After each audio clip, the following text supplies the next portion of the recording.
नमस्कार, मैं हूं आशीष चित्रांशी और आप देख रहे हैं द न्यूज लॉन्चर।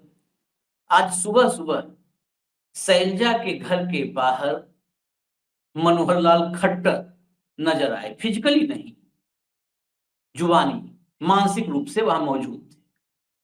वो शैलजा का दरवाजा खटखटा रहे थे, नॉक कर रहे थे। कांग्रेस से उधार मांग रहे थे नेता। उसके बाद एक लंबी कतार लग गई, सारे आ गए। यहां पर देखिए, आपको अगर बी टीम कौन है, ए टीम कौन है, सी टीम कौन है, पेरोल पर कौन है, स्लीपर सेल कौन है, ये समझना हो तो ये बहुत आसान है, बहुत आसान। जैसे ही खट्टर ने दरवाजा नॉक किया कुमारी शैलजा का और कहा कि हमारे साथ आइए, हम आपको मिलाने के लिए तैयार हैं। अपनी पार्टी वाले छोड़िए, जो स्लीपर सेल था, जो ए टीम, बी टीम, सी टीम, डी टीम, जो भी आप कहें, वो सारे एक्टिव। अभय चौटाला का भी बयान आ गया। उन्होंने भी कुमारी शैलजा की इज्जत को लेकर के बड़ी चिंता जता दी। उनको भी लगा कि जो है गलत हो रहा है। अजय चौटाला उन्होंने कहा कि कुमारी शैलजा का अपमान अपनी पार्टी के नेता ही कर रहे हैं, ऐसे में उनसे क्या उम्मीद कर सकते हैं। ये पहली बार नहीं हुआ है, अशोक तंवर के साथ भी क्या किया था सभी जानते हैं। कांग्रेस शैलजा का अपमान कर रही है। अजय चौटाला यानी जजपा जजपा भाजपा के साथ सरकार में रही, अलग होकर के फिर भाजपा के विरोध के नाम पर वोट मांग रही है। मैंने बता दिया, दुष्यंत चौटाला जमानत बचना मुश्किल है उचाना। लेकिन अब देखिए, साफ हो गया, जैसे ही शैलजा का मामला आया, भाजपा के सुर में सुर किसने मिलाया। भाजपा के भीतर किस तरह खट्टर ने पिछले 10 साल में भाजपा के जो मूल कार्यकर्ता उनको कमजोर कर दिया, इसकी चिंता अजय चौटाला को नहीं हुई। रामविलास शर्मा मंगल सेन के बाद हरियाणा में कांग्रेस के सबसे पुराने नेता, और मैं तो एक शब्द में कहता हूं, भाजपा के सबसे पुराने नेता, भाजपा के हरियाणा की राजनीति के भीष्म पितामह रामविलास शर्मा को कहने में मैं कोई भी हिचक नहीं महसूस करता। रामविलास शर्मा को रुला दिया भाजपा ने, फूट फूट कर मंच पर रोए। टिकट लायक नहीं समझा रामविलास शर्मा को, अजय चौटाला को चिंता नहीं। अजय चौटाला को कोई सहानुभूति नहीं हुई। शैलजा पर अजय चौटाला की सहानुभूति, इसके मायने क्या हैं? जैसे ही इशारा होता है ऊपर से, सबका मालिक एक है, तत्काल नीचे एक्टिव हो जाते हैं, सारी टीमें एक्टिव हो जाती हैं, स्लीपर सेल एक्टिव हो जाते हैं, जो पेरोल पर हैं वो तो ड्यूटी पे लग जाते हैं तत्काल। ऐसे ही अभी एक गठबंधन की मैंने चर्चा की, ये जजपा और चंद्रशेखर वर्मा। दूसरी तरफ अभय चौटाला यानी इनेलो और बसपा का गठबंधन। वहां आकाश आनंद चिंतित है, बड़े परेशान। आकाश आनंद को चिंता हो रही है।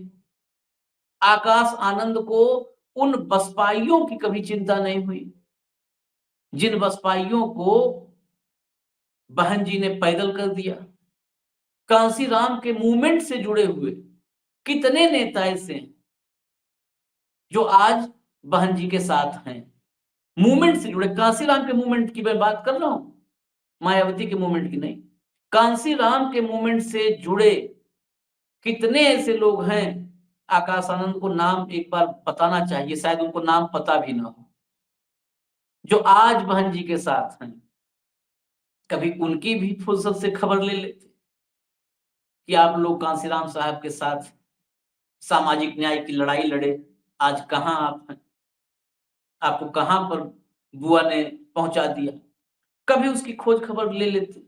ये दूसरी टीम थी। और जो मेन टीम है भाजपा, जहां पर ये सारी स्क्रिप्ट तैयार होती है, खट्टर साहब दरवाजे पे खड़े थे। खट्टर साहब ने दरवाजा खटखटाया तो वहां हाजिरी लगाने वालों की संख्या बढ़ गई। नायब सिंह सैनी, खड़ाऊ राज, कैसे खड़ाऊ खट खट करते न पहुंच जाते, वो भी पहुंच गए। नायब सिंह सैनी ने भी तत्काल चिंता जताई कि बहुत बुरा हो रहा है, जो भी हो रहा है शैलजा जी के साथ, और शैलजा जी हमारे साथ आएंगी तो बड़ा बेहतर होगा। तुरंत उन्होंने स्वागत मतलब जो है माला फूल माला लेके पहुंच गए। लेकिन इस सब के बीच कांग्रेस ने दरवाजा खटखटाते हुए खट्टर को और बाकी जो पीछे लोग खड़े थे फूल माला लेके सबको बेरंग वापस कर दिया। सबसे पहले कांग्रेस के राष्ट्रीय अध्यक्ष मल्लिकार्जुन खड़गे ने कमान संभाली। और गौर करने वाली जो बात है, इस बात की चर्चा कोई नहीं करता कि मल्लिकार्जुन खड़गे दलित हैं और कांग्रेस के राष्ट्रीय अध्यक्ष। भाजपा के राष्ट्रीय अध्यक्ष कौन? बंगारू लक्ष्मण के अलावा कौन दलित आज तक भाजपा में अध्यक्ष बना? वो भी बंगारू लक्ष्मण भी कम वक्त के लिए। संघ में रज्जू भैया को छोड़ करके, राजेंद्र सिंह उर्फ रज्जू भैया को छोड़ करके वो ठाकुर थे, कोई गैर ब्राह्मण नहीं बन पाया। दलित की तो बात कल्पना से भी परे है। तो कमान इसीलिए कांग्रेस के दलित अध्यक्ष ने संभाली। उन्होंने कहा कि बीजेपी अपना घर सबसे पहले देख ले, जहां से कई नेता निकल चुके हैं, यहां तक कि भूपेंद्र सिंह हुड्डा, जिनके साथ शैलजा के टकराव टसल की बात लगातार की जा रही है, करने वाले कौन लोग हैं आगे हम इसकी चर्चा भी करेंगे, वो मैदान में आए। खड़गे साहब ने इंस्ट्रक्शन दिया होगा या हो सकता है खुद, क्योंकि हुड्डा और शैलजा इनका रिश्ता इस वीडियो में आगे हम समझाएंगे भाव की जुबानी। शैलजा हमारी बहन है। भूपेंद्र सिंह हुड्डा तुरंत आए इस पर रिएक्शन देने। उन्होंने कहा शैलजा हमारी बहन है और ये सभी खबरें ये बीजेपी की साजिश हैं। भूपेंद्र हुड्डा के पीछे पीछे उनके बेटे दीपेंद्र हुड्डा भी आ गए। उन्होंने कहा कि हम सारे कांग्रेसी नेता मिलजुल कर चुनाव लड़ रहे हैं।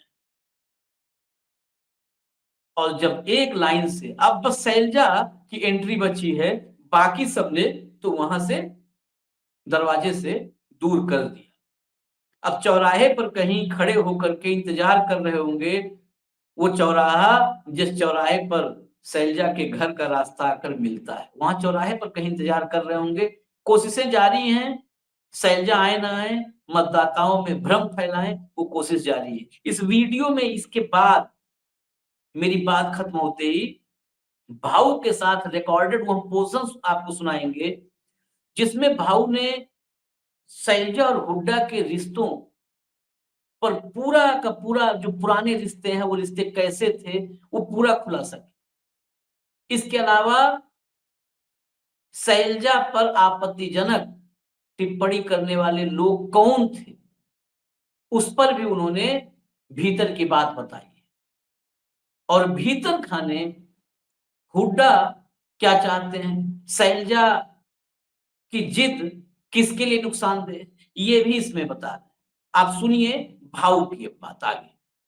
9.5 साल तक जो आदमी सिर्फ अपना फोटो छपवाता रहा, इवेंट करता रहा, और जो स्थापित नेता थे भाजपा के, उन्हें किनारा करता रहा, उनकी जड़ें काटता रहा। वो जो खट्टर साहब है, ये बेसिकली देवेंद्र फडणवीस साबित हो रहे हैं हरियाणा के लिए। मैं बता रहा हूँ।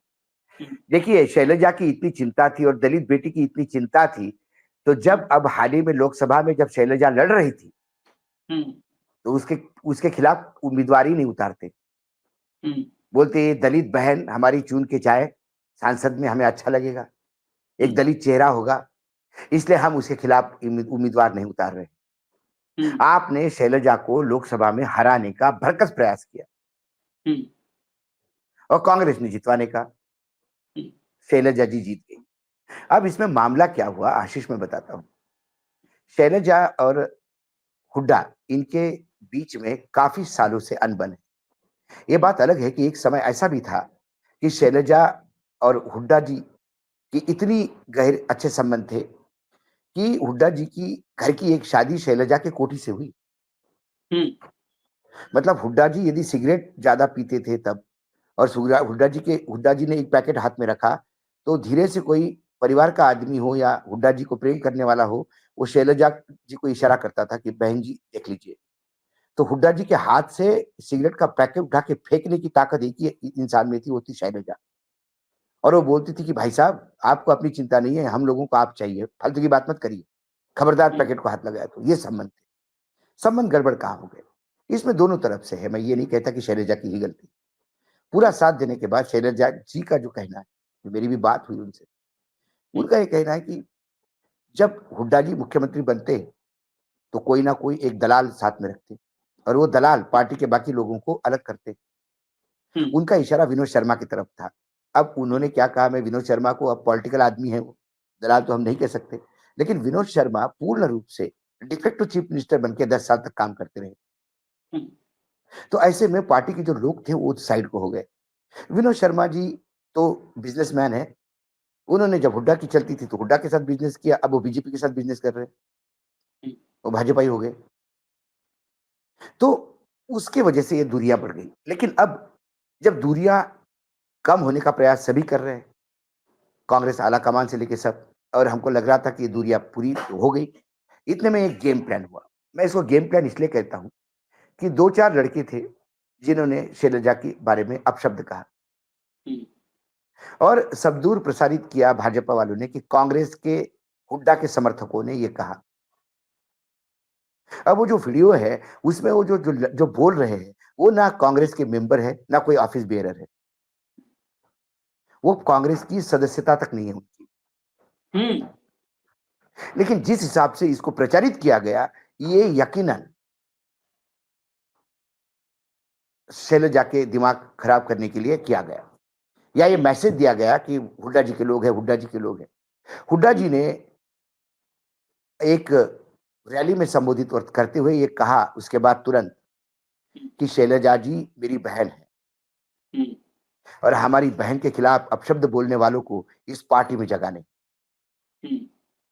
बाद में हमने पूछा किसी को कि या उन लड़कों का क्या हुआ निष्कासन करने के लिए, अरे बोले वो मेंबर भी नहीं है तो निष्कासन कहां से करेंगे।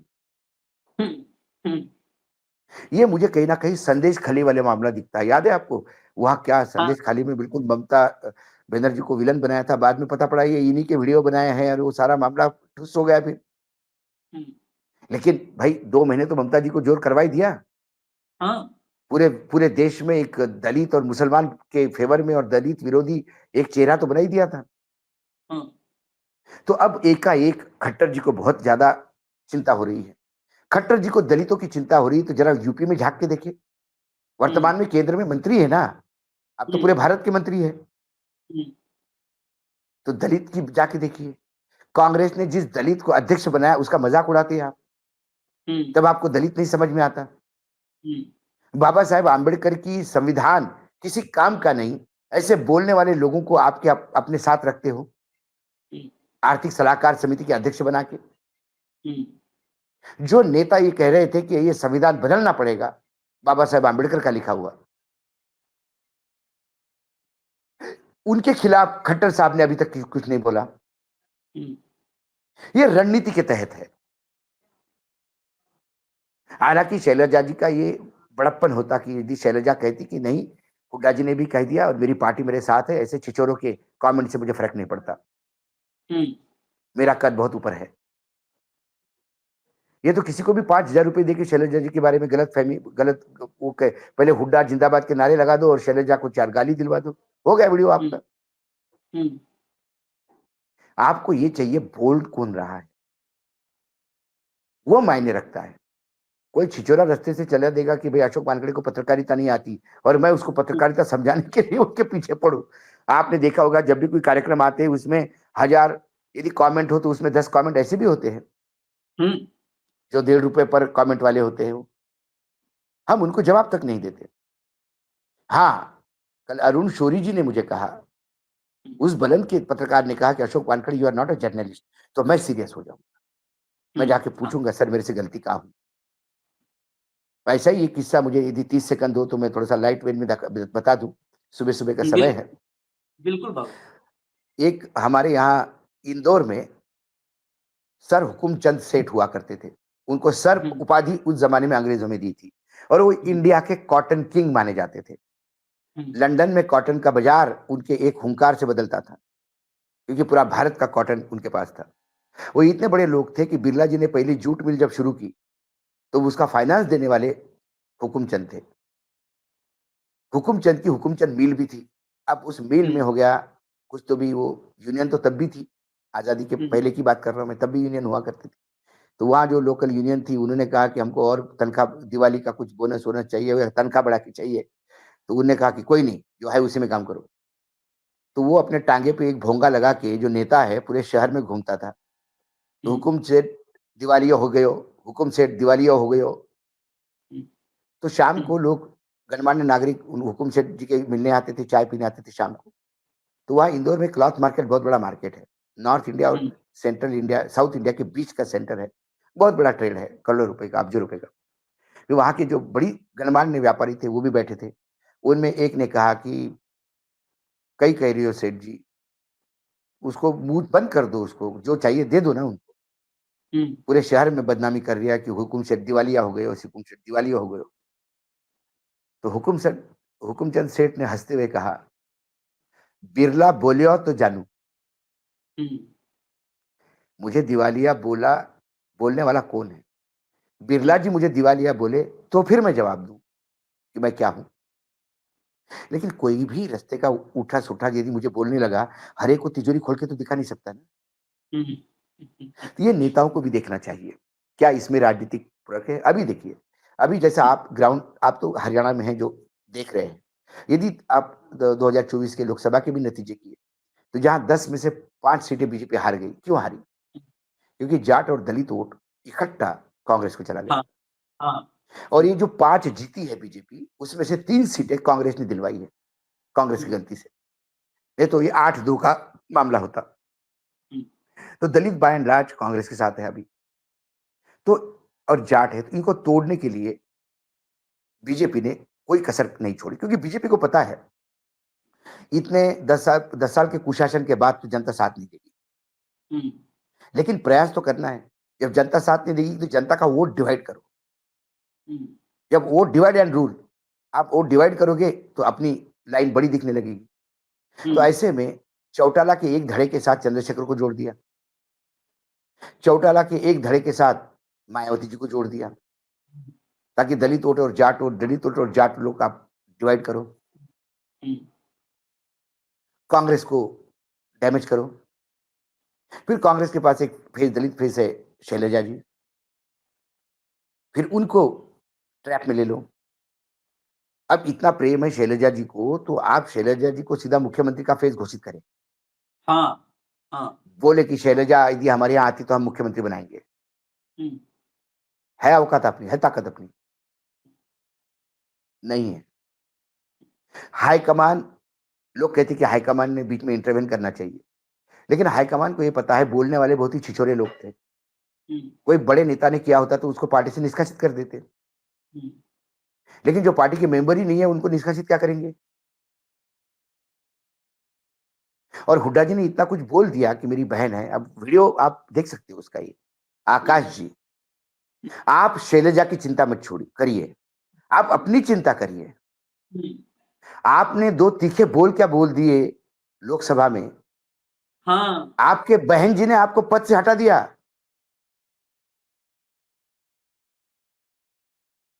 आपने क्या गलत बोला था जिसके लिए आपके बहन जी ने आपको बुआ ने आपके पद से हटा दिया? जो आदमी अपने ऊपर हुए अन्याय के खिलाफ नहीं लड़ सकता, खोलते फ्रंट, बोलते अपने बुआ को क्यों बीजेपी के साथ पैकअप किया है आपने? हम काशीराम जी की लाइन लेके चलेंगे, हम दलितों के लिए लड़ेंगे, क्यों नहीं बोला आपने? जैसे आपको पद से हटा दिया, चुपचाप घर बैठ गए। जो आदमी अपने ऊपर हुए अन्याय के खिलाफ बोल नहीं सकते, वो शैलजा जी के लिए अन्याय हुआ करके बोल रहा है, इससे ज्यादा हास्यास्पद क्या होगा? अब शैलजा जी को देखो, शैलजा जी की मुझे लगता है यहाँ इमेच्योरिटी है, मुझे लगता है, या मेरा वैयक्तिक मानना है। जब हुड्डा जी ने बोल दिया, वो लोग सादे मेंबर भी नहीं है पार्टी के, कोई ऑफिस बेरर नहीं, तो आप सीधा काम पे लग जाती। अब वहां पे मैं ये बोल नहीं रहा हूं कि कांग्रेस के लिए वोट होगा। जैसे कि आपने कहा कि डिपॉजिट जब्त हो जाएगा, लोग घुसने नहीं दे रहे, वो एंटी एस्टेब्लिशमेंट वोट है, बीजेपी के खिलाफ वोट है वो। और बीजेपी के खिलाफ जब एंटी एस्टेब्लिशमेंट होता है, जब निगेटिव वोटिंग होता है, तो वो वोटिंग हमेशा उस पार्टी को जाता है जो जीतने की जगह रखती है। हरियाणा में बीजेपी के सामने कोई है तो कांग्रेस है। चौटाला का कुनबा बिल्कुल छित्र छित्र हो गया है। तो जो लोग बीजेपी की सरकार नहीं चाहते, वो यकीनन कांग्रेस को वोट देंगे, सिर्फ इसलिए कि बीजेपी को नहीं चाहते। तो बाय डिफॉल्ट कांग्रेस यहां बहुत बढ़िया कर रही है। यदि बाय डिफॉल्ट कांग्रेस बढ़िया कर रही है और शैलजा जी ऐसे ही प्रचार से दूर रही, और कर कांग्रेस जीतने के बाद क्या शैलजा का इसका श्रेय मिलेगा? फिर हुड्डा जी ने यदि कल कह दिया कि भाई ये जीत जो है ये लोगों की जीत है और ये हमारे पार्टी के वर्कर की जीत है, इसमें शैलजा जी का कोई हाथ नहीं, प्रचार में तक नहीं आई, क्या मंत्रिमंडल में शैलजा जी अपने लोगों को मंत्री बनाने के लिए बोलेगी? मेहनत हम करें, मंत्री पद का मलिदा आप खाओ, ये बातें नहीं होगी। हाई कमान भी शैलजा जी को वॉच कर रहा है। आज यदि शैलजा पूरा ताकत से उतरती और बता देती कि ये छिछोरे अभियान से विपक्ष के मुझे कोई फर्क नहीं पड़ेगा, मैं पार्टी को जितवाऊंगी, तो हो सकता है कि कल मुख्यमंत्री भी बन जाती। लेकिन इन्होंने नहीं। अपने पैरों पे खुद कुल्हाड़ी मारी है। अभी चुनाव लोकसभा के थे, 6 महीने भी नहीं हुए। अरे ऐसी कौन सी दवाई खाई आनंद ने कि वो एकदम मैच्योर हो गया? मतलब हरियाणा को कितना कम लिखती है मायावती जी। हरियाणा का चुनाव उनके लिए फॉर्मेलिटी है, घर के बच्चे को भेज दिया, जा देख ले, संभाल ले।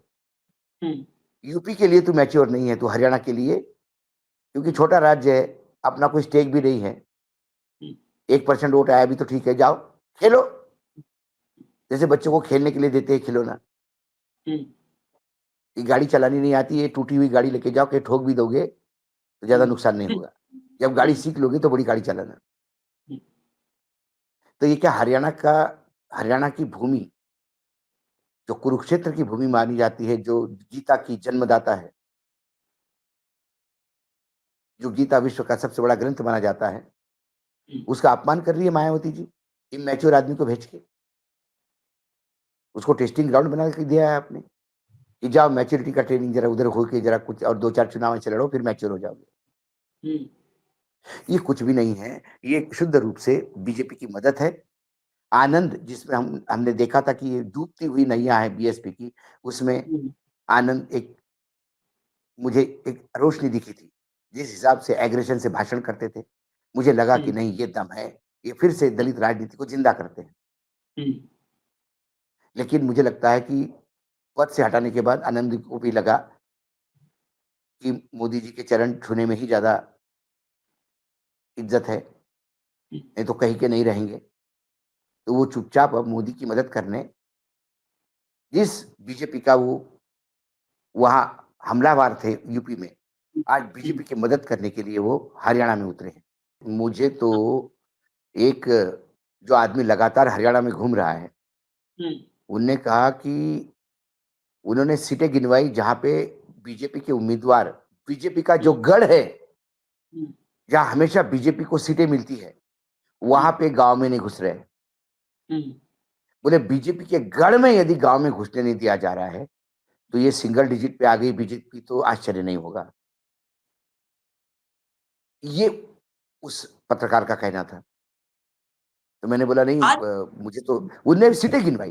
बोले अशोक जी पूछ लीजिए किसी को, ये बीजेपी के गढ़ है और इस गढ़ में उम्मीदवार गांव में नहीं जा पा रहा है, लोग रोक रहे, पंचायतों में जा जाके माफी मांग रहे, माफी नहीं मिल रही है। ये लड़ाई किसानों की है, ये लड़ाई हरियाणा की बेटी की हुई बेइज्जती की है, ये बदले की लड़ाई है, ये बदलाव की नहीं।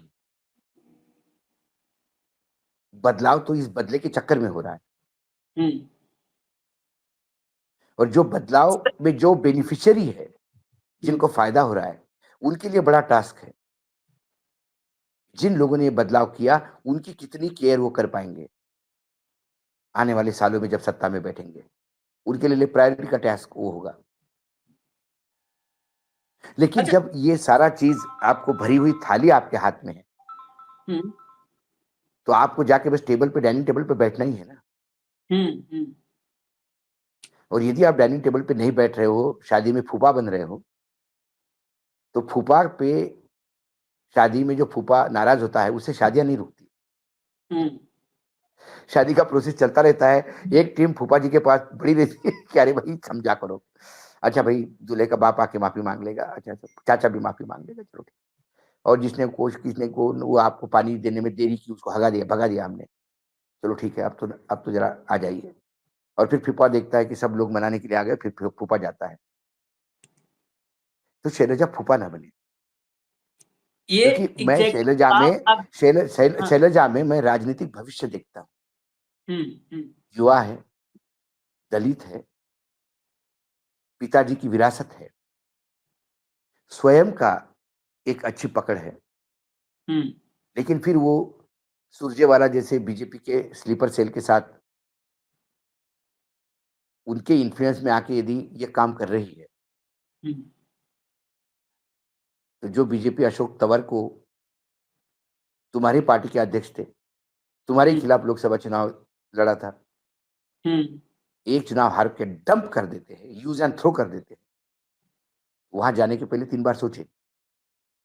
सवाल वो है, तुरंत चले जाए, हम्म। आप जाओगे भी नहीं, इधर भी नहीं रहोगे, उधर भी नहीं रहोगे, खेल स्पॉइल करने का प्रयास करोगे, तो फिर जहां है वहां पे भी इज्जत खो दोगे, जो नहीं, कमलनाथ की स्थिति हो गई। जाता तो बीजेपी ये में चला ही जाता, जाके हाँ। दरवाजे पे वापस आने पे कमलनाथ जो बेइज्जत हुए हैं, कहीं के नहीं रहे। हाँ। खट्टर साहब को अब शैलजा की चिंता करने के ज्यादा मोदी जी की चिंता करनी चाहिए। हम्म। मोदी जी की रैली में, जो हम्म। एक रैली हुई, हम्म। वहां 5,000 लोग भी नहीं थे। हम्म। जो भी चैनल वाले थे, उनको वार्निंग दी गई कि हम्म। खबरदार आप यहां से कोई शूट करोगे तो हम्म। हम्म। आप सीधा हमारे वेबसाइट से उठाइए हम्म। कवरेज। और फिर वेबसाइट में वही होता है, किसी और रैली की भीड़ दिखा दी जाती है। हम्म। मोदी जी भाषण कर अच्छा। रहे हैं, सामने लोग तालियां बजा रहे हैं, 3 साल पहले पुरानी ताली वाली हम्म। फुटेज लगा दी जाती है, और बताया जाता है कि इतना, जैसा पूना में होता था कि क्या रैली है, फिर पूना में हम्म। फुटेज आ गया, अरे पूरी चेयर खाली है। इससे भी हाँ। इससे भी ज्यादा हास्यास्पद बात है, हाँ। खट्टर साहब शैलजा की चिंता कर रहे हैं, अपने भतीजे को नहीं संभाल पाए। देखिए, चाय बेचने वाला यदि जिस पार्टी का प्रधानमंत्री बन जाए, हाँ। वहां के लोग दूसरे के पार्टी में चाय पीने जाए, हाँ। ये गले नहीं उतरती बात।